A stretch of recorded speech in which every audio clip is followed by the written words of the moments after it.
Mônica Doneto Guedes é psicanalista e psicopedagoga, membro titular da formação freudiana, coordenadora do curso de formação em psicopedagogia do Instituto Nebulosa Marginal e autora do livro Em Nome do Pai, da Mãe e do Filho, Reflexões sobre a relação entre adultos e crianças, da editora Publit, 2010.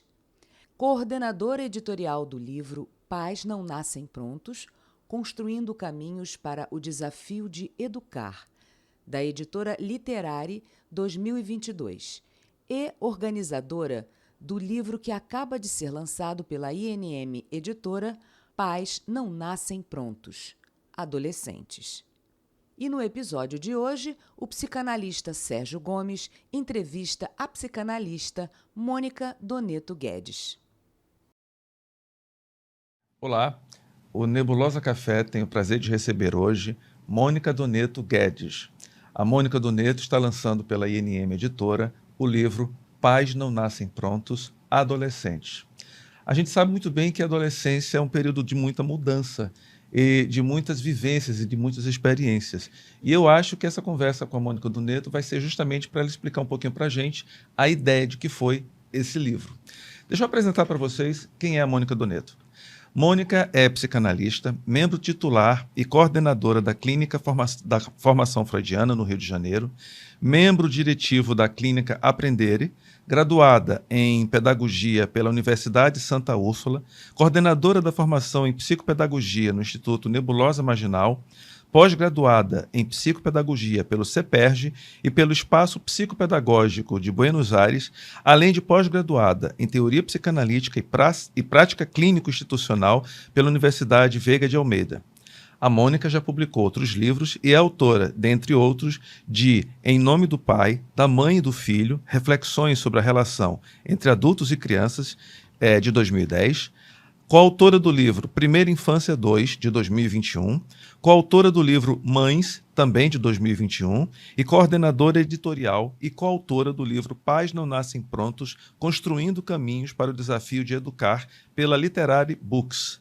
Então, a Mônica está vindo hoje aqui para falar um pouco sobre o lançamento de Pais Não Nascem Prontos Adolescentes. E seja bem-vinda, Mônica. Querido Sérgio Gomes, é um prazer estar aqui com você. E, em primeiro lugar, eu queria agradecer essa parceria, porque, de fato, né, o Pais Não Nascem Prontos nasceu, adolescentes, e não poderia ter nascido de uma forma mais linda que na mão de vocês, né, tanto a sua quanto do Bruno Gomes, que deram um suporte incrível para que esse projeto pudesse realmente se tornar possível, né? Afinal de contas, somos 30 autores. Pois é, 30 autores falando diretamente com os pais de adolescentes. Sim. E das mais diversas formas. Sim. Como é que nasceu essa ideia de criar esse livro? Porque, na verdade, ele é uma continuação do primeiro livro, Pais Não Nascem Prontos. Sim, o Pais Não Nascem Prontos, que fizemos, né, o nosso primeiro livro, ele falava sobre as questões relacionadas ao mundo da infância. Então, também foram vários temas, com diversos profissionais, para que pudessem trazer para os pais conteúdos que pudessem favorecer essa relação entre pais e filhos. Porque a gente sabe, Sérgio, nós que estamos na clínica, tanto com as crianças e adolescentes e com os adultos, pais dessas crianças e adolescentes, como é uma tarefa árdua e difícil lidar com essas questões do infantil, sobretudo do mundo da adolescência, né? Sabemos assim, o quanto a gente é atravessado, enquanto pai de crianças e adolescentes, pelas histórias que emergem ali nessa relação, né? Então, a ideia era poder dar continuidade e trazer... E, assim, ainda falta muita coisa, né? Acho que a gente pode fazer o Pais Não Nascem Prontos, Adolescentes 1, 2, 5, 10, né? Porque, de fato, são muitas questões que estão ali remetidas a esse mundo. Eu tive o prazer de ler o livro antes dele ficar pronto, e para os leitores que vão começar a se haver com esse livro, no livro a gente tem uma série de questões que vão perpassar os adolescentes. Então, questões de gênero, questões da sexualidade, questões de identificação, problemas com os pais, alimentação, problemas neurológicos. Quer dizer, dos 30 autores, né, os pais e os leitores vão ter uma vasta gama de assuntos que eles vão poder adentrar dentro do livro e simplesmente lidar com isso.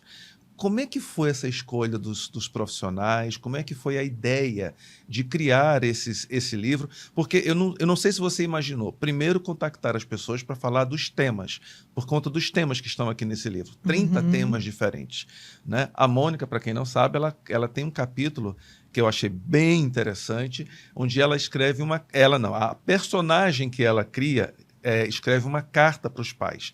E é uma carta de uma jovem homossexual se havendo com as questões da orientação sexual e tentando conversar com os pais para dizer, olha, como é que é isso? Então, vamos começar um pouco pelo teu texto. Como é que é essa ideia de criar uma história, uma carta de um adolescente, né, se debatendo e se havendo com os pais acerca da sua orientação sexual?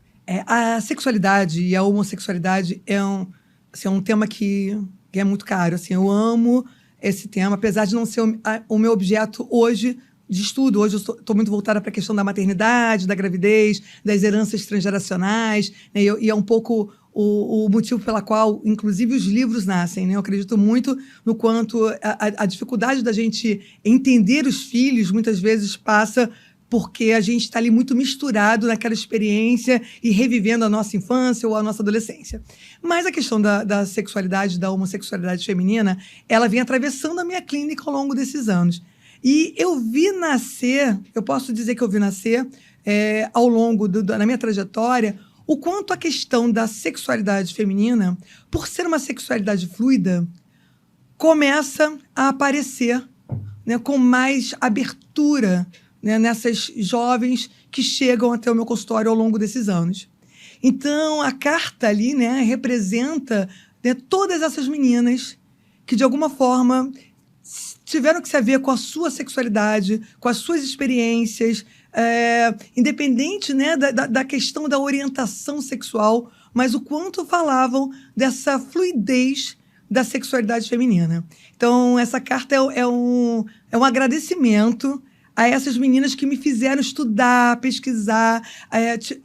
Para eu escrever esse artigo, eu fiz uma pesquisa, né, em todas essas meninas, tanto as que, né, foram minhas analisandas, assim como também me indicaram outras amigas. Então, foi uma pesquisa baseada nessa experiência. E aí nasceu essa carta, que é uma carta de uma jovem conversando com os pais, né, sobre as suas emoções, sobre como ela lida com essa experiência sexual e a dificuldade desse diálogo com os pais, né, para poder falar sobre isso que, de uma certa forma, já está colocado, né, em cada um de nós, mas que é muito difícil. E aí né, até para a gente falar um pouco mais amplamente da questão dos adolescentes, né, eu me lembrei do Charles Millman, que fala sobre como é difícil para o adolescente ser adolescente, que a adolescência em si já traz, né, um sofrimento, uma dor.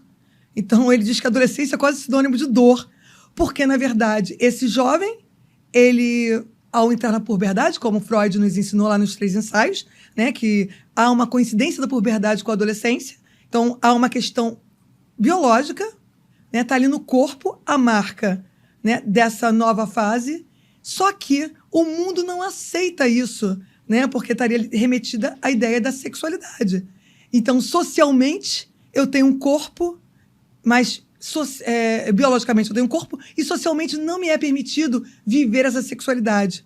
Isso traz dor, traz sofrimento.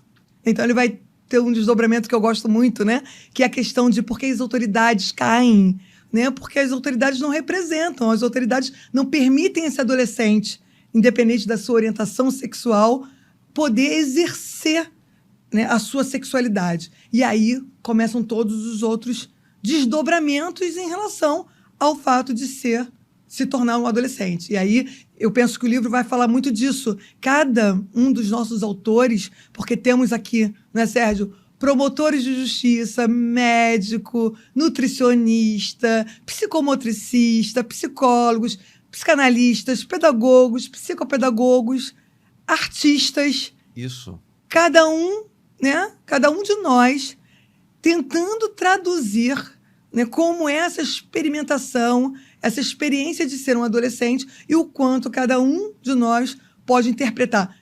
Não só de uma forma preventiva, como poderia lidar melhor com esse adolescente, também entendendo quais são as questões que acabam acontecendo, né, na história desse adolescente, que traz sofrimento, dor, né, e muitas vezes até morte, porque a gente tem, né, o artigo da Elisa que vai falar num tema tão sensível, que é a questão do suicídio, da automutilação, a Ana Raquel, que vai falar um pouco da questão da lei, a Luciana também vai falar sobre a questão da lei, como é que esse adolescente acaba, né, muitas vezes, lidando de uma forma difícil com a questão desse limite entre o que é possível e o que não é possível, o quanto a influência social, o meio desse adolescente pode, né, ditar uma norma, porque diante de uma falha de uma autoridade, que é a família e a escola, alguém entra para compor essa lei, e aí, né, essa lei pode estar ali na margem, né, na marginalidade.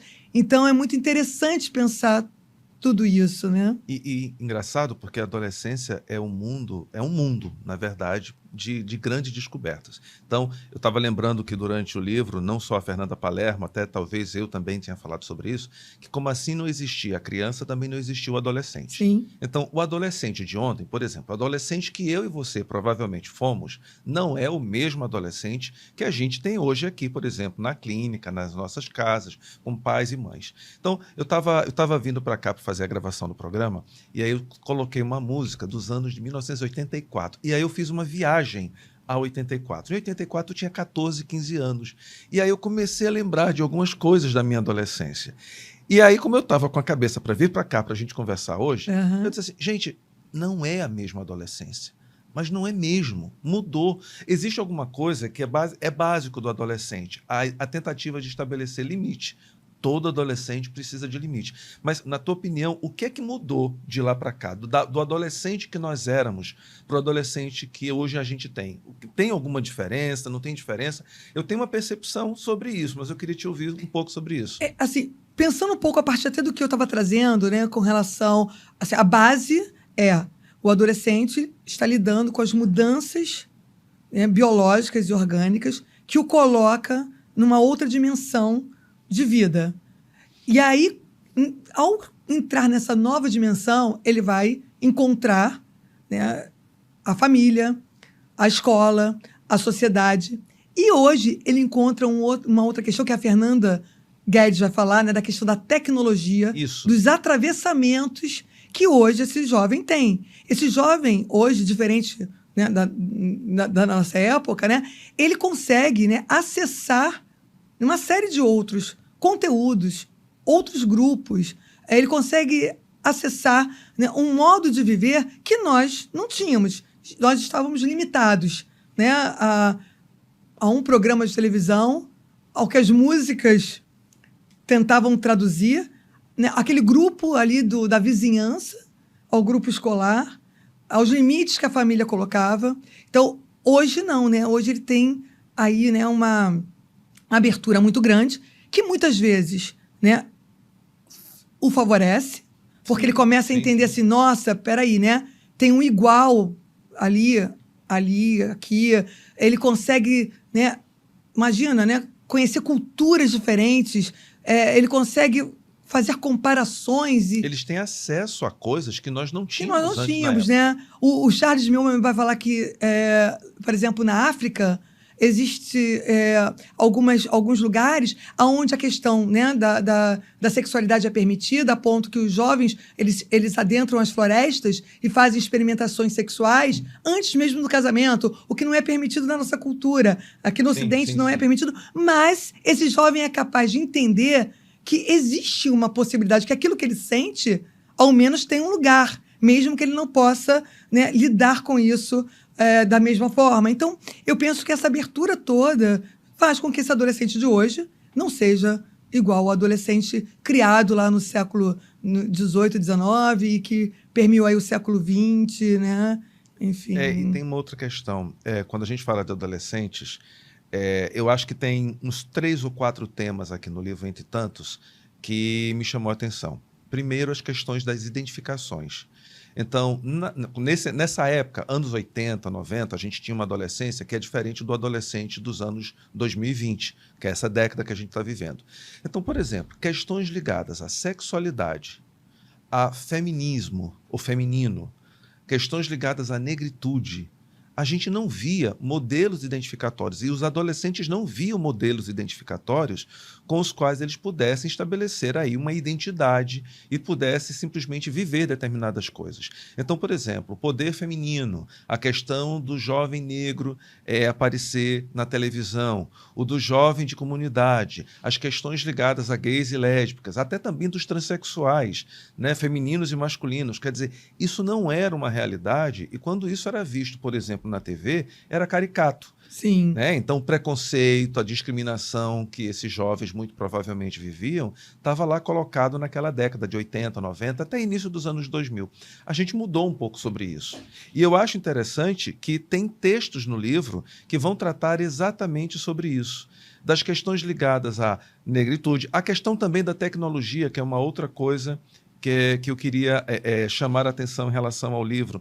Tecnologia, a questão do jovem em conflito com a lei, isso ainda permanece. E isso é um assunto que nos interessa. Por exemplo, não só a pais e mães, como também a profissionais da psicopedagogia, ou pedagogia, ou da psicologia e psicanálise. Quer dizer, é um mundo vasto, que aí eu acho que até entendo quando você diz a gente pode fazer um Adolescentes 2, Adolescentes 3, para a gente trabalhar outros temas que talvez Sim. não tenham aparecido aqui no livro. Com certeza. Você estava falando, eu estava pensando aqui, né, que ontem eu estava vendo, tem uma pessoa que eu sigo no Instagram, a mina, ela é uma transexual que só fez todo esse processo, viveu esse processo agora, já com 50 e poucos anos, e ontem tinha uma entrevista de uma outra trans contando a história, né, de que quando ela era criança, ela era pequenininha, ela tinha uma irmã mais velha que estudava numa escola feminina, né, e ela entendia que quando ela tivesse aquela idade, ela também iria. E aí ela descobriu que ela não foi, e aí diziam para ela que era menino.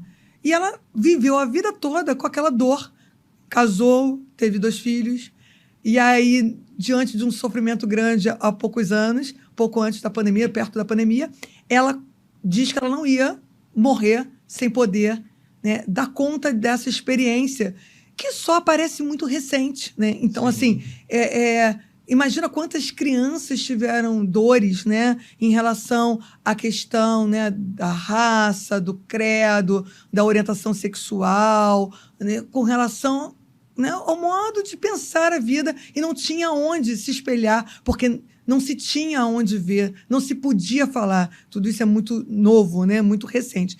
E o que a gente também está vendo, né, Sérgio, o que acontece? Esse adolescente que a gente vem acompanhando hoje, ele também já é filho de um adolescente que já entrou um pouco, já estava nessa abertura com relação a essas possibilidades de experiências. O que a gente vê, eu imagino que você também veja um pouco na clínica, é o quanto esses pais desses adolescentes, eles ficaram ali meio que no limbo, né, um pouco perdidos, né? Eu falo assim que são filhos frutos daquela psicologização dos anos 70, do proibido proibia. Então, não sabe muito bem por onde andar, por onde caminhar, né? Então, a gente escuta essa fragilidade.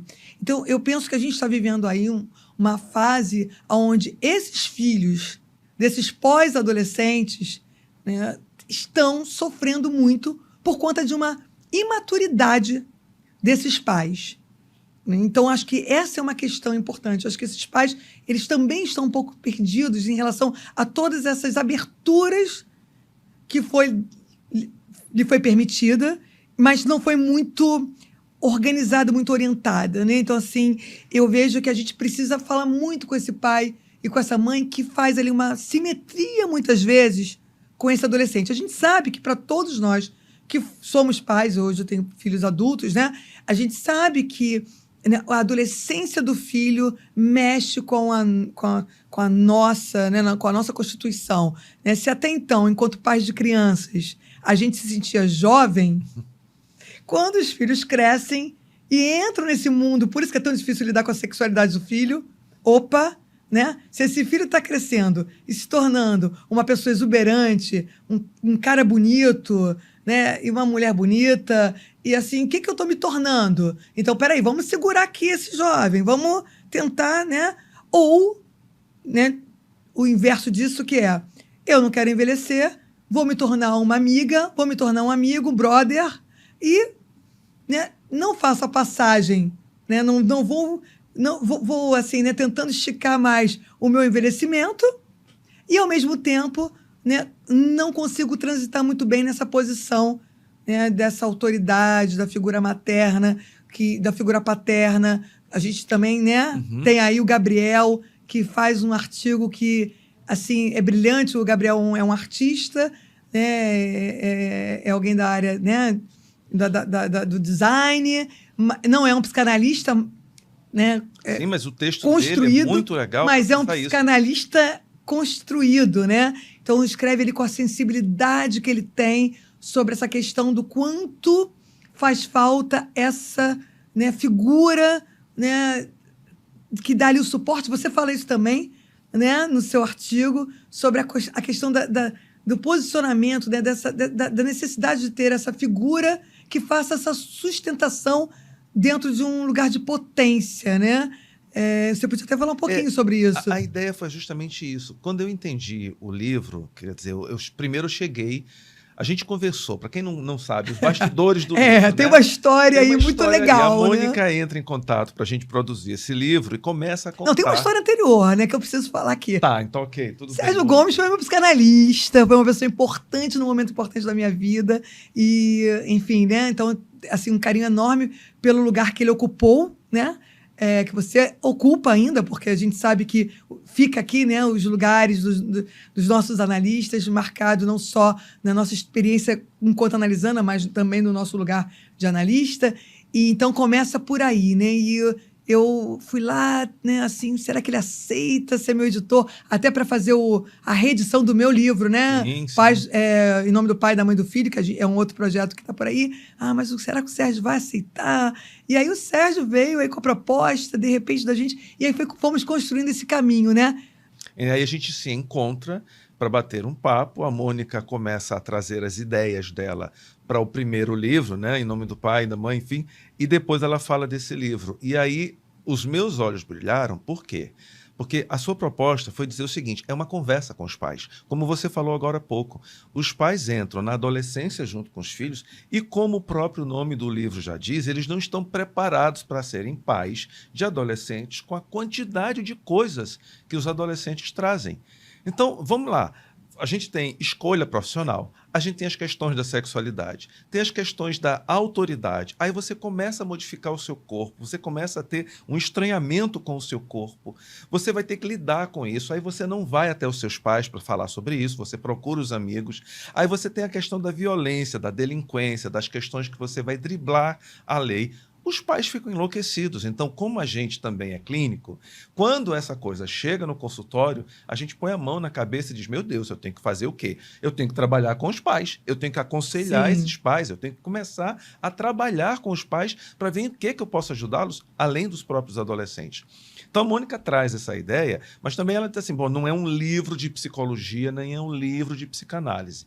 E como está aqui colocado, o livro não é um manual, tanto que ele pode ser lido em qualquer versão. Se você pode começar pelo último capítulo, ir por primeiro, entrar e abrir o livro em qualquer página e simplesmente começar procurar pelo tema. Eu quero saber. Eu tenho um tema, um artigo lindo que eu gosto muito, que é o da Ivana, que vai falar sobre a questão da solidão do adolescente, que é um tema muito delicado, porque os pais se incomodam muito com essa questão do estar no quarto, né? Então, tá ali, meu filho tá isolado, né? O que é isso? Isso é um adoecimento, isso faz parte do processo. Então, a Ivana começa também contando uma história, né, bem bacana. A questão da mentira, né, que a Renata Botelho também traz, né, ela faz uma brincadeira, né, é a mentira da adolescência, o adolescente de mentira. Quer dizer, que lugar é esse da mentira? Por que esse jovem precisa construir uma pós-verdade sobre essa relação, ou para que essa relação se constitua. Então, é isso, não tem uma ordem, né? Não tem uma ordem. E aí eu acho que o barato do livro é você ter profissionais lidando com as suas especialidades, discutindo um tema específico da sua especialidade, como, por exemplo, os nutrólogos que estão aqui falando sobre a questão da alimentação e, consequentemente, dos distúrbios alimentares que traspassa aí a adolescência para algumas ou alguns adolescentes, meninos ou meninas. Quer dizer, tem uma vasta quantidade de temas e assuntos que eu acho que não só os profissionais, como os que estão aqui nesse livro, vão se interessar para ver como é que pensam seus pares, mas, sobretudo, eu acho que os adolescentes também vão querer saber como é que a gente está dialogando com os pais deles. Isso, é verdade, né? Sim. E os pais, muito provavelmente, devem pegar esse livro para dizer assim, não, alguma coisa do meu filho vai estar aqui. Deve ter alguma coisa. Então, exatamente. Essa eu acho que foi um pouco da ideia que a mim, né, como editor, né, porque quem não sabe também eu estou na edição, também trabalho na edição do livro, eu sou do editor da INM Editora, então eu acho que essa ideia é uma ideia que captura o leitor. E aí a ideia da organizadora, que é a Mônica, né, organizar esse mundo, porque vamos combinar que 30 autores, Mônica, como é que você fez isso? Né? Como é que você chamou cada um deles? Como é que eles aceitaram? Porque eu imagino... Então, teve um critério, né? Assim como teve no Pais Não Nascem Prontos, o volume 1. Assim, eu precisava que essa pessoa que chegasse, ou ela tivesse um contato direto, assim, eu conheço esse profissional, eu sei o que ele fala, eu conheço essa pessoa, eu sei o que ela pensa e eu quero que ela esteja comigo, ou que tivesse uma indicação, né? Assim, alguém que está me dizendo assim, olha, essa pessoa, ela vai falar disso e ela vai falar bem sobre isso. Então, esse foi o critério. E deu super certo, tanto no primeiro quanto no segundo. O primeiro tinham 22, se eu não me engano. Isso, 22. Agora foram 30. Agora foram 30. E assim... É um grupo que você está acompanhando lá no grupo. A gente tem um grupo, olha só, imagina, de WhatsApp para poder tratar das questões. Você vê que o grupo funciona, né? Tem assim, muitos... A gente até se conheceu, porque nós tivemos um coquetel para que todos se conhecessem, trocássemos informações sobre os nossos capítulos. E você vê que as pessoas têm uma harmonia ali mesmo, né? Sem ter uma relação próxima, né? E essa riqueza, você vê que nós temos 2 nutricionistas, a Maria Angélica, né, e a Rafa, né? Então, assim, e cada uma tratando, né, do seu olhar sobre a questão da nutrição. A Rafa vai falar sobre a questão, né, do lugar da alimentação do bebê, desde bebê até, né, a fase da adolescência, qual é a representação disso. A Maria Angélica, que é uma estudiosa, ela faz formação em psicanálise, vai tratar da questão da alimentação por esse viés, né, da questão dos adoecimentos que passam pelo corpo. Então, assim, é por isso que eu falo que dá para fazer o 2, o 3, o 4, o 5. Porque... Na próxima vez ela já está colocando 50 autores, tá, gente? Não vai ser mais 30. Não, vai ser uma trilogia. A gente já precisa de uma trilogia, por exemplo, né? Então, foi muito rico, porque cada um que chegava com uma proposta, né, muito interessante. A Márcia Matos falando sobre um tema que eu acho que é muito pertinente, muito importante, porque eu acho que, né, os pais precisam olhar para essa questão dessa adolescência prolongada. Ela faz um questionamento, tardia, da adolescência tardia, que ela vai embora. Tem um tempo para essa adolescência. A Márcia traz um pouco disso, né? Então, Benedita, Márcia Dias, tentando, Mônica, né, de São Paulo, tentando trazer um pouco o entendimento, né? A Maria Carolina Nemec, sobre o que é essa adolescência, o que a gente pode pensar sobre ela. Então, assim, tem muita coisa interessante, né, trazida. E a Cacau, nossa artista, falando de como esse adolescente pode se beneficiar através das artes. Das artes, exato. E também tem, se eu não me engano, tem 2 artigos que falam de neurociência, o cérebro do adolescente. Quer dizer, como é que esse caldeirão bioquímico vai produzir coisas na cabeça do adolescente que vai resultar em determinados tipos de comportamento e que, às vezes, a gente precisa saber um pouquinho disso. Quer dizer, numa linguagem mais solta, mais clara, sem tanto tecnicismo para falar sobre isso. E eu acho que também é uma outra coisa que eu observei no livro. A gente tem 30 autores de várias áreas e quase todos, se não todos, eles estão falando com uma linguagem clara. Sim. Muito embora alguma coisa aqui apareça como se fosse um texto acadêmico, que não é acadêmico, todos os autores tiveram uma preocupação de conversar com os pais. Cada um dos autores direto ou indiretamente, eles estão fazendo conselhos aos pais. Alguns estão dizendo assim, olha, presta atenção a isso, conversa com seu filho. Escuta isso. Escuta aquilo, né? Entra em contato com isso, não deixa o adolescente lá tão isolado, somente no computador, no celular, no tablet, preso dentro do quarto. Vai lá, sai com seu filho. Eu acho que é uma riqueza de que a gente possa trazer uma contribuição, neste momento especificamente, para esses pais que realmente não devem ter nascido prontos, porque eles não vão saber. E engraçado, porque esses pais de hoje, que podem chegar até esse livro, não são os pais daqui a 20 anos, 30 anos, vão ser outros pais e outra adolescência. Sim. Porque eu não sei se você concorda que o adolescente vai mudando o tipo de adolescente a cada temporada.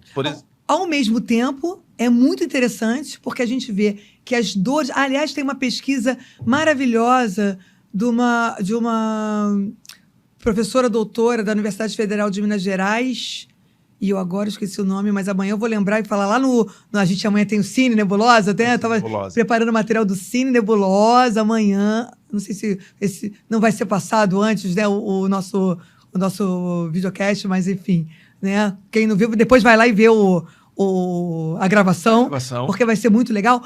Ela faz uma pesquisa que é muito legal, que é o seguinte, ela pesquisa os escritos dos adolescentes, lá desde o século XVIII, nos seus diários clássicos, e ela faz uma pesquisa depois desses adolescentes escrevendo nos blogs. E ela, né, entende que as dores, né, as questões postas, as questões que angustiam os adolescentes são as mesmas questões. O que mudou foi o formato, o modo, né? Hoje, obviamente, nos diários clássicos era uma escrita mais solitária, estavam ali só registrados. Nos blogs, né, o que o adolescente tem hoje é uma... Né, ele pode criar uma conversa, porque alguém vai ler, alguém vai comentar, então ele vai, né, dividir, mas as questões estão ali, são as mesmas questões.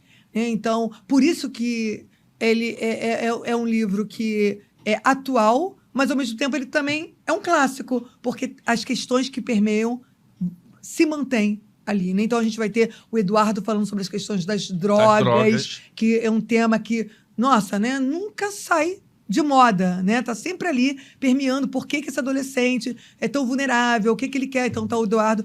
O Vitor falando da questão da psicomotricidade, o quanto é preciso olhar para esse corpo do adolescente e o quanto essa imagem corporal, o modo como ele se vê, o modo como ele cuida desse corpo também, né, é terapêutico para o modo como ele está se constituindo. Então, assim, é um livro que está ali, né, tá aí, né? Ele está hoje, ele vai permanecer, mesmo que a gente possa construir novas temáticas, né, novos atravessamentos, porque hoje a gente tem a internet, sabe-se Deus lá o que teremos em 20 anos, né? Então, poderemos ter aí muitas outras questões, outros atravessamentos. Mas o interessante é que o adolescente continua com as mesmas angústias, com as mesmas questões, com as mesmas dificuldades, né? E nós, pais, né, terapeutas, temos que estar o tempo todo, né, se escutando, né, através dos nossos fantasmas, porque permanecemos com o nosso infantil, permanecemos com esse nosso adolescente interno, e assim, o quanto a gente acaba muitas vezes atropelando esse adolescente, ou não escutando, ou né, não permitindo que ele cresça por conta dos nossos fantasmas. Então, esse livro, eu gosto muito da ideia como ele é construído, porque ele é uma orientação aos pais, mas ali a gente se encontra também, a gente olha para aquilo ali que, opa, peraí. A gente se identifica com as questões dos adolescentes. Isso. Né? Isso. E eu acho legal, vou puxar um pouco a brasa para minha sardinha, porque Donald Winnicott, que era um pediatra e psicanalista inglês, para quem nos ouve e não conhece, ele falava um pouco disso, né? Quando as mães lidavam com os seus bebês, elas entravam em contato com elas mesmas quando elas eram bebês. E os pais, à medida que eles vão lidando com as questões dos adolescentes, eles também vão se identificando, Sim. claro, na idade e na época deles, com coisas que eles tinham a ver na época em que eles eram adolescentes.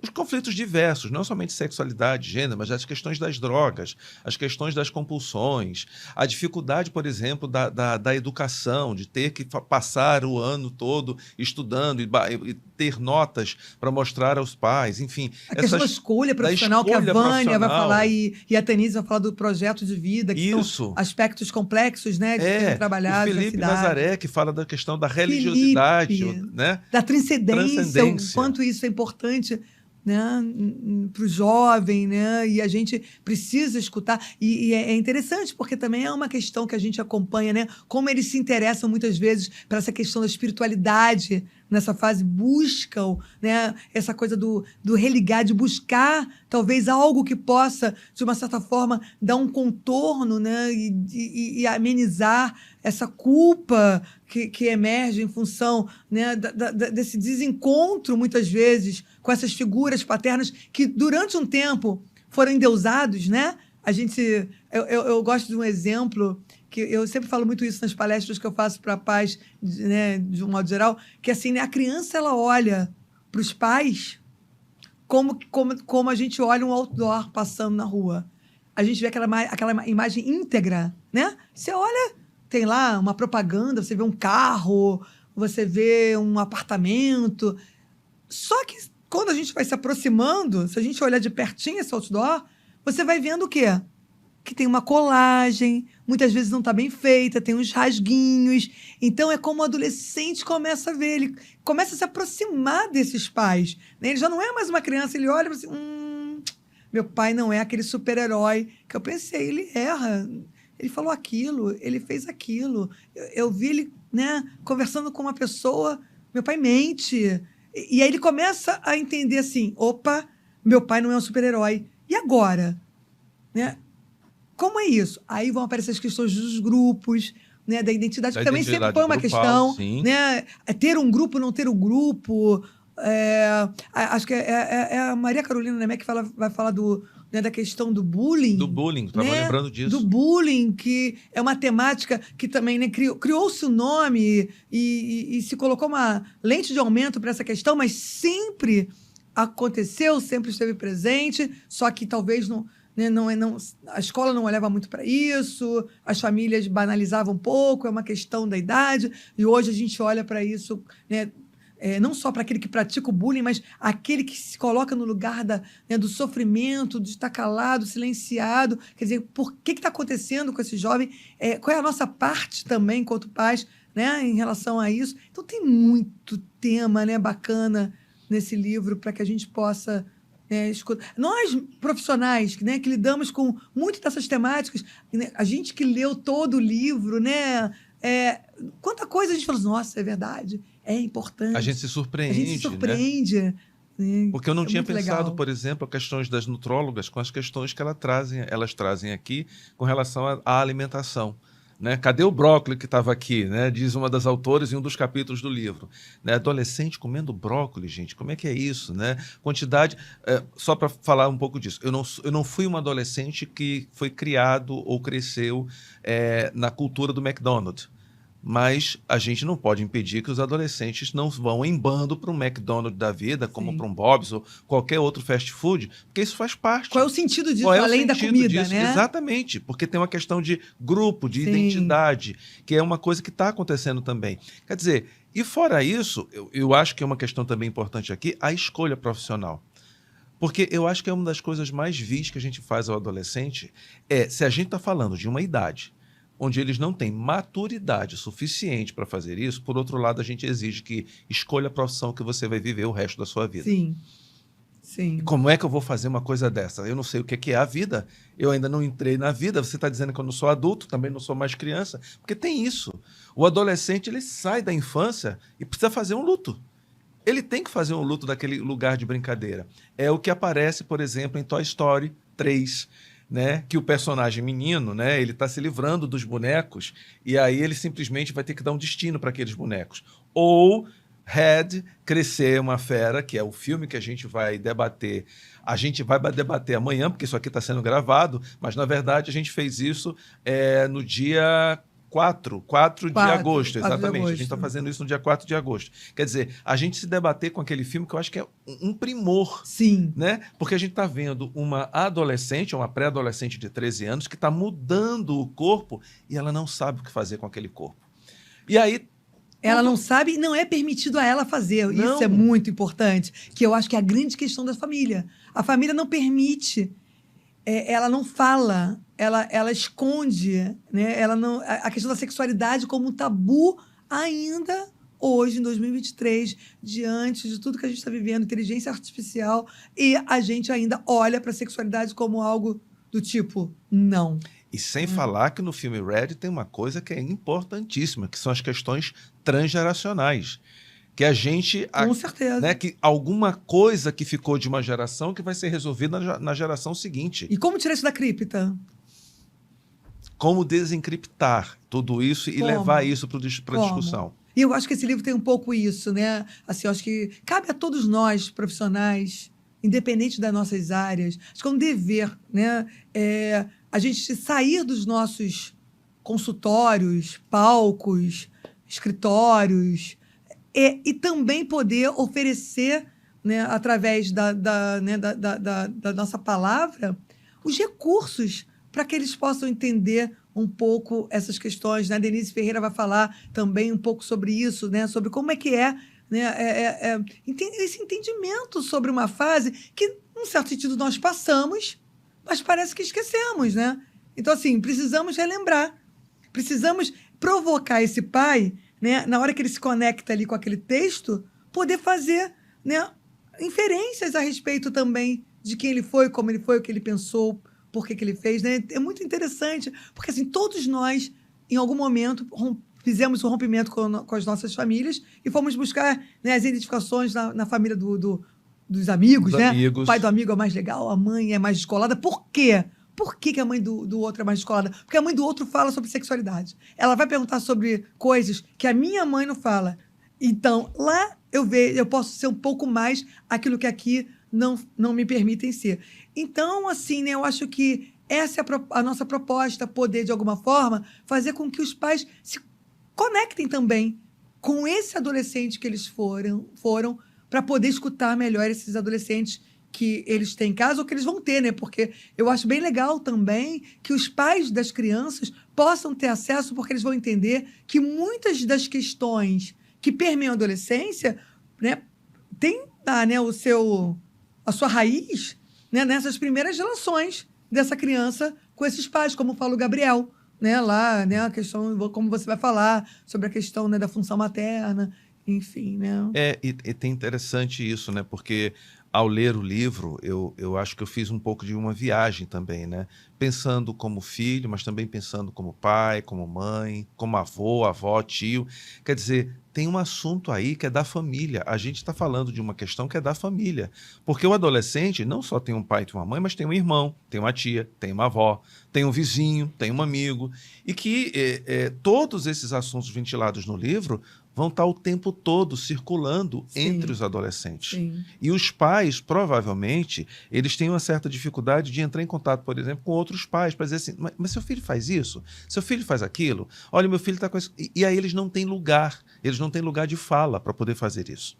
Então, fica o adolescente sem lugar, exato, e eles também e os sem pais lugar. também sem lugares. Então, o título do livro, que eu queria ressaltar, eu acho que é bem oportuno, porque assim, não nascer pronto para lidar não só com a infância, mas também com a adolescência dos filhos, eu acho que é primordial a gente ter alguém que preste atenção. Então, o que você está fazendo é colocando uma lupa, né? E dizendo assim, olha, tem um assunto aqui que a gente não discutiu. E vamos discutir isso do ponto de vista de nós, profissionais, diretamente com os pais, né? Isso aqui poderia ser facilmente um talk show, como o próprio Winnicott fazia lá em Londres, num broadcast que ele chamava os pais e botava todo mundo junto e dizia, tá, começa a perguntar aí para mim que eu vou ver o que a gente pode fazer. Eu vou fazer isso lá em Três Rios. Três Rios, no dia 2 de setembro. Quem é de Três Rios, me acompanhe nas redes que vocês vão ter esse contato. Vai ser assim, eu vou estar lá aberta a receber os pais, né, de adolescentes, os pais de um modo geral, para a gente discutir, né, as questões relacionadas aos temas do livro, ou outros temas que atravessam, né, a vida deles. E aí, logo depois, a gente vai ter lá o um lançamento do livro também. Porque é muito importante. Porque que acontece? O que eu vejo quando você fala assim, um pai vai falar com o outro, é muito engraçado, porque se um pai fala com o outro, eles vão ficar na queixa. Sim. Né? Eles ficam na queixa. Né? Eles não conseguem ultrapassar, né? Buscar um olhar para além, né, daquilo que eles estão... como a Alicia Fernandes fala, né? Eles não saem da questionamento. E no lugar da questionamento não é um lugar de produção.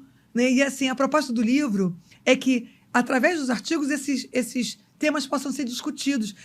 Eu já escutei de algumas escolas, por exemplo, que o Em Nome do Pai, da Mãe e do Filho, também o Pais Não Nascem Prontos, algumas escolas que usam os artigos em reuniões de pais. Né? Aqui também tem uma proposta para as escolas, sim. Né? Trazer essas temáticas para de ser discutida em reuniões, né, de escola, onde eles conseguem agregar um número de pais com as mesmas questões. Então, é um livro que pode, né, falar de muitas dores, né, de muitas questões. E como você disse, eu estava imaginando um pouco isso, né, de que professores, pedagogos, de um modo geral, sobretudo aqueles que estão no ensino médio, que geralmente é ali a fase entre 14, 15, 16, 17 anos, que é uma fase bem pesada da adolescência, né? É a descoberta dos adolescentes. Eu acho que também do Fundamental 2, Sérgio. Quem trabalhou em escola, eu trabalhei em escola, posso falar de carteirinha. A entrada também para o Fundamental 2, né? Ela coincide muito com essa mudança que os pais têm em casa. Ai, meu bebezinho, tão fofinho, né? E eu tinha um colega que eu adoro, foi um grande amigo, trabalhou comigo, foi o diretor do Baense, Jorge Frias. Ele dizia assim, olha, ele falava isso, né? Pai, professor do infantil, gosta da criança. Do Fundamental 2, gosta da matéria. Do ensino médio, gosta dele mesmo. Porque a cada passo vai ficando muito difícil você lidar com a figura dessa criança que vai crescendo e que te coloca em xeque o tempo todo. Né? Então, o que vai começar a acontecer lá no Fundamental 2, quando ele vai para o 6º ano, né? Toda a questão dos hormônios começam a se achar, e aí você começa a achar que ele está te provocando, porque somos seres humanos, né? Não é porque somos analistas, professores ou pais que não nos deparamos com essa... O que você está querendo? Está debochando? Está me provocando? Porque aí mexe com a nossa criança, mexe com o nosso adolescente. Então, eu penso que no Fundamental 2... falar com os pais, com os professores do Fundamental 2 já é, né, um lugar de muita importância. Eu estou dizendo isso porque quando a gente vai atender adolescente, a gente sabe muito bem o terreno que a gente está pisando, né? Aí acho que somos nós, exatamente, os analistas. Exatamente. Né? Olha só, a gente está chegando no final. A gente tem Eu só queria lembrar aqui, eu falei da Henriette, que também está trazendo para a gente aí os aspectos, né, do entendimento sobre a adolescência. Deixa eu ver se eu deixei de comentar aqui. A Cristiane Gomes, médica ginecologista, que vai falar sobre a questão da gravidez na adolescência, sobre a questão do não reconhecimento e conhecimento a respeito do corpo. E a gente pensa, muitas vezes, como assim? Né? Isso acontece ainda na cidade do Rio de Janeiro, acontece sim na classe média alta, não importa a classe, tem um apagamento sobre essa experiência do entendimento do corpo e como essa adolescente se coloca muitas vezes em risco com uma gravidez precoce. A Daniele, que vai falar sobre a questão dos trigêmeos, ela tem uma maternidade muito bem sucedida, tem 3 filhos que chegaram à adolescência com uma saúde emocional bacana, então ela vai também falar para os pais sobre isso, né? Quem mais aqui? A Beth, que vai falar sobre a questão da potência criativa do adolescente, quanto isso é importante. Quem mais? A Fernanda Palermo, que vai falar sobre a questão das gerações, do transgeracional. Sim, da importância da família. Acho que agora falamos de todos os autores. Sim. Pois são 30 capítulos de os mais diversos autores. A gente tem também os mais diversos temas. E aí, Viviane vai falar sobre a questão do feminismo. Isso. É uma das 3 promotoras de justiça. Temos 3 promotoras. Né? Temos uma advogada, que é a Uma Daniele. delas fala sobre o adolescente em conflito com a lei. Sim. A Luciana. As duas tocam um pouco nessa questão da lei. Né? Tanto né, a Ana Raquel quanto a Luciana vão tocar desses temas, né? Bom, Tá, mas olha aí. quando vai ser o lançamento do livro? Ah, isso que é muito importante. Temos o lançamento. Tem um lançamento no Rio de Janeiro e São Paulo. É amanhã. Não. Amanhã é dia 10.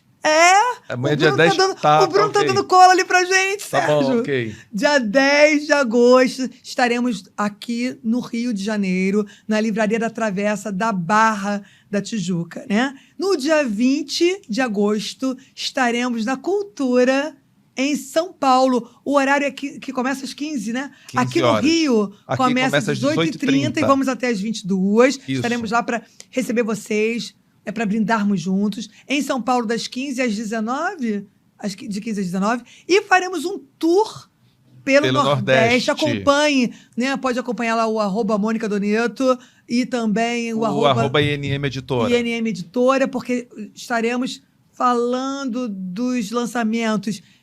Vai acontecer Recife, João Pessoa, Natal e Fortaleza. Olha aí, gente. Todos em setembro. Talvez Bahia. E talvez Bahia e também Porto Alegre. Olha mas aí. Isso já em outubro. Aguardem. Estamos já confirmando datas. Nos acompanha. A gente está confirmando as datas. A gente deve divulgar isso tanto no site da editora, quanto no Instagram da editora, que é @INM Editora, quanto também no Instagram da Mônica, que é @Mônica Doneto. Isso. Acompanhe, porque tem muita coisa boa acontecendo. A gente vai, né, viajar com o Pais Não Nascem Prontos, né, para que vocês possam estar ali com a gente, brindando e conhecendo, né, e nos conhecendo também, né? E acompanhem o Instagram da Mônica, porque ela também vai estar fazendo outros lançamentos, conversa com pais e tudo mais, e vai estar também em outros lugares. Tem entrevistas marcadas que a gente já sabe, no Nordeste, por aqui, pelo Rio de Janeiro. Então, aguarde que a gente vai dando essas dicas, né, do lançamento de Pais Não Nascem Prontos com a Mônica Doneto Guedes, organizadora do livro Pais Não Nascem Prontos Adolescentes, que teve um trabalho de reunir 30 autores para falar sobre os mais diversos assuntos. Vamos mostrar seu... Olha da que lindo, gente. Eu estou muito orgulhosa desse filho. Mais um filho, né? É tão bom quando nasce um filho novo. A gente que trabalho com gravidez e maternidade, que eu amo. Olha que lindo, tem a foto de cada... Vocês estão vendo? Então, né? De cada autor. Olha que bacana, né?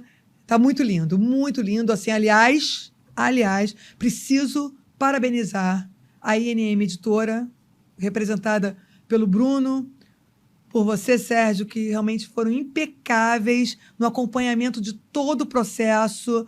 Então, o livro está lindo. E eu também queria fazer um agradecimento à Nauana. Nossa secretária. Gente, a Nauana é fantástica. Ela está ali o tempo todo. Sem ela, acho que a gente não teria conseguido finalizar do jeito que a gente finalizou. Ela é uma figura importantíssima nesse processo. Então, e tá ali, ó. Tá lindo, né? Lindo. Ok, então olha só. Mãe orgulhosa do filho. Mãe orgulhosa. O livro acabou de chegar, ela acabou de receber o livro. Tá? Ele em mãos. Olha só, amanhã a gente vai estar na Livraria da Travessa, no Barra Shopping, a partir das 18h30, com a Mônica Doneto. A gente não vai estar com todos os autores, porque alguns deles são de São Paulo. Então, a gente vai estar com aproximadamente 22 autores. 28. 28? Só não vai estar a Mônica. Os de São Paulo vão estar aqui? Estão. Eles vão vir. A Rafa e a Cacau. Olha sim. só. A Mônica, que não conseguiu data para vir. E o Gabriel, que está em Los Angeles. Exato. Mora em Los Angeles, né? Então vai estar Então, no corrigindo, coração. 28 autores dos 30 vão estar amanhã na Livraria da Travessa do Barra Shopping, a partir das 18h30, para uma noite de autógrafos e o lançamento oficial aqui no Rio de Janeiro de Pais Não Nascem Prontos Adolescentes. Mônica, muitíssimo obrigado pela sua participação aqui no Nebulosa Café. Eu que agradeço. E a gente vai se encontrar em outros lugares Com amanhã, certeza. Já no lançamento. Amanhã dia 10. E aguardem aí, fiquem atentos ao Red, que vai ser muito legal. Quem não assistiu o filme vai ter a oportunidade de assistir junto com a gente e depois debater essa temática que está, né? Assim, ela é muito importante. Acho que ela representa muito. Um pouco, exatamente. Muito do que temos aqui no nosso livro. Ok, gente, muito obrigado. A gente se encontra no próximo. Beijo, Sérgio. Nebulosa Obrigada. Café. Beijo, Mônica.